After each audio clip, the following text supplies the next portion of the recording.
Imagine being the woman who decided what a supermodel should look like. Tall, thin, blonde, the Ford look. For decades, Eileen Ford's word was law. If she liked you, your face could be on every magazine stand in the world. If she didn't, your career was over before it even began. She told girls under 5 feet 7 inches, give up your dreams. She cut models with brutal honesty, yet protected her chosen ones like a mother hen, giving them contracts, homes, and rules stricter than the industry itself. To imagine this world is to step into the golden age of fashion, when power was measured not in money or fame, but in the faces that graced glossy covers. Eileen Ford stood at the very center of that power.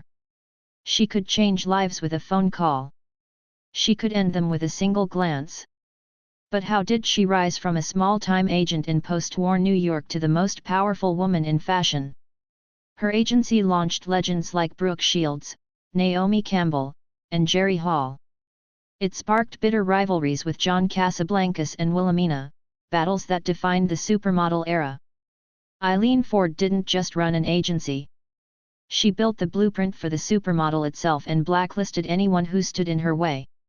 So, did Eileen build the supermodel era or rule it with fear?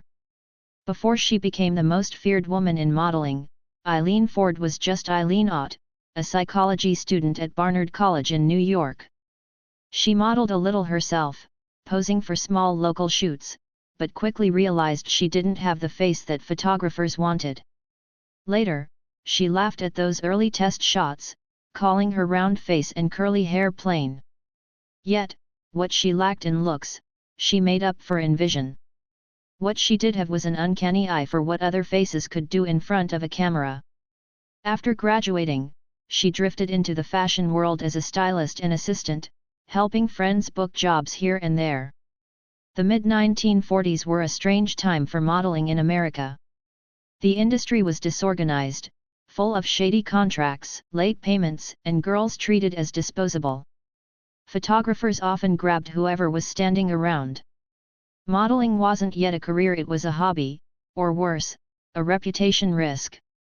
That changed in 1946 when Eileen and her husband Jerry Ford decided to open their own agency out of her parents' house. They sold their car to cover the rent on a tiny Manhattan office. Not exactly glamorous beginnings, but from day one, they wanted to do things differently. Jerry, the business mind, introduced contracts, regular wages, and payment systems that made modeling a legitimate job instead of a gamble. Eileen, meanwhile, took charge of finding the talent and shaping them. She signed Jean Patchett with her signature beauty mark and Susie Parker, the fiery redhead who became one of the faces of the 1950s. She worked with Dorian Leigh, one of the first real supermodels. These weren't just pretty women under Eileen's system. They became marketable stars. Her standards were strict. Models had to be tall, polished, disciplined, and photogenic by her very specific criteria. She monitored their weight, their manners, even their curfews. She called them my girls. But it was clear that being one of Eileen's girls meant giving up a lot of freedom. Still, she offered something no other agent did: protection. Parents trusted her. Clients trusted her. And the girls, many barely out of high school, trusted her to keep them safe in an industry notorious for sleaze. By the early 1950s, Ford Models was setting a new precedent. What began as a side hustle for a young couple was already reshaping the entire industry. And Eileen was learning the lesson that would define her career: in fashion, control wasn't just an advantage. Control was power. Through the 1950s and into the 60s, that power became undeniable. Ford Models wasn't just another agency in New York, it was the agency. Eileen didn't just scout girls, she decided what a model should be. The Ford look became a global standard. As Eileen explained in a 1980s interview, high cheekbones and wide-set eyes and long necks are always essential. She believed beauty could be measured by geometry, by proportion, by how the camera read the angles of a face. The formula launched 1,000 careers. If you had it, your life could change overnight. If you didn't, she wouldn't hesitate to shut the door. Girls under 5'7"? She told them flat out, give up your dreams. A curvy bust line? Forget it. It was brutal honesty, but Eileen insisted she was doing these girls a favor, saving them from wasting time. For the ones she did choose, Ford offered something the rest of the industry couldn't: stability. Jerry Ford introduced contracts that guaranteed models would still be paid even if a client cancelled. At home, Eileen enforced rules like a headmistress. She housed young models in her townhouse, made them sit down at her dinner table every night, and even checked their homework.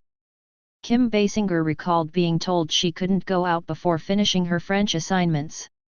Other girls remembered slammed doors and tears when Eileen laughed off their cookie-only diets. To some, it felt suffocating. But compared to the chaos and sleaze of other agencies, Ford Models seemed like a safe haven. It was this strange mix of cruelty and protection that set Ford apart. She didn't just manage girls, she molded them into professionals. She taught them how to walk into a room, how to dress, how to hold themselves like stars. And it worked. Jane Fonda, Jerry Hall, Kim Basinger, Christy Turlington all credited Ford with giving them a platform to move beyond modeling into lasting careers. By turning modeling into a structured career, she built the very idea of the supermodel, someone who wasn't just a pretty face but a celebrity who could command millions. But the higher Ford climbed, the more enemies she made. Other agencies wanted her stars, and rivals had very different ideas of what a model should be.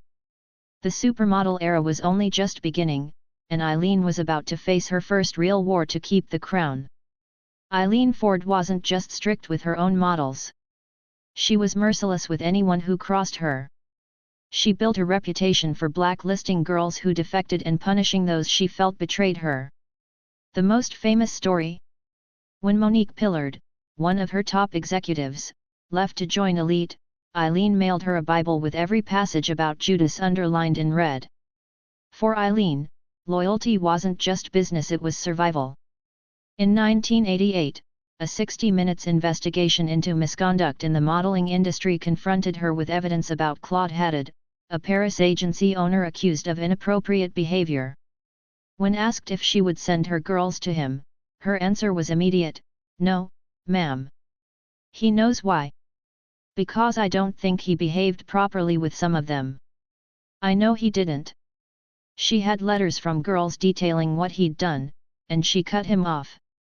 For Eileen, protection meant drawing hard lines, but primarily for those under her own roof. Inside Ford's offices, she even kept weekly lists of models to be cut. To her, apparent cruelty was kinder than letting false hope linger. "I must see 20 tons of excess weight a year," she once said. If she thought you didn't have it, you were gone. To the girls, it was brutal. To Eileen, it was discipline. The 1970s brought her fiercest rivalries. Wilhelmina Cooper, once one of Ford's own stars, broke away to launch Wilhelmina Models in 1967. That defection cut deep. But the real clash came a decade later when John Casablancas founded Elite Models. If Eileen ran her agency like a convent with curfews, homework, and diets, Casablancas was the opposite: champagne parties, seduction, freedom. He made himself a playboy figure, sleeping with models he signed and selling an image of glamour that was the direct opposite of Ford's strict control. To young girls, it looked intoxicating compared to rules and curfews. What followed was open warfare. Elite poached Ford's biggest stars. Eileen struck back with lawsuits and blacklists. Tabloids called it the Model Wars, and it turned the agency business into front-page scandal. For Eileen, the chaos was proof of what she had built. No one would risk so much to steal models unless Ford Models was the crown jewel. But the wars also hardened her image. To her defenders, she was protecting her girls and professionalizing a dirty business. To her critics, she was a tyrant who controlled bodies and futures with an iron hand. What really kept Ford Models at the top wasn't just contracts or lawsuits, it was the faces Eileen pushed into the spotlight and the way she managed them. Brooke Shields, Jerry Hall, Naomi Campbell, each one became a case study in how far she would go to control a career. By the 1990s, however, the industry she helped create began to move beyond her. Her ideal of the tall, blonde, polished Ford look was giving way to something new, the raw, waif-like aesthetic of Kate Moss and the grunge era. Eileen dismissed it, saying Moss looked more like a child than a model. For someone who had spent her life defining beauty, it was a painful sign that the standard was slipping away. By the 2000s, the empire she and Jerry had built was no longer the force it once was. In 2007, the Fords sold the agency to private investors. A year later, Jerry passed away. And in 2014, Eileen herself passed at the age of 92. Her legacy is a contradiction. She professionalized an industry that had been chaotic and exploitative, giving models contracts, legal protection, and sometimes even a family. But she also enforced brutal beauty standards that shaped generations of women. For every Brooke Shields she defended, there was a girl she dismissed with a single line, cutting short a dream before it began. In 2025, the modeling world looks nothing like the one Eileen Ford built. Social media, influencers, and diverse beauty ideals have broken her blueprint.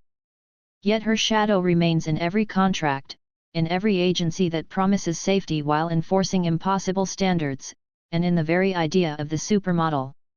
So, how do we remember her? Was Eileen Ford the woman who saved modeling from chaos, or the ruthless boss who enforced an impossible dream?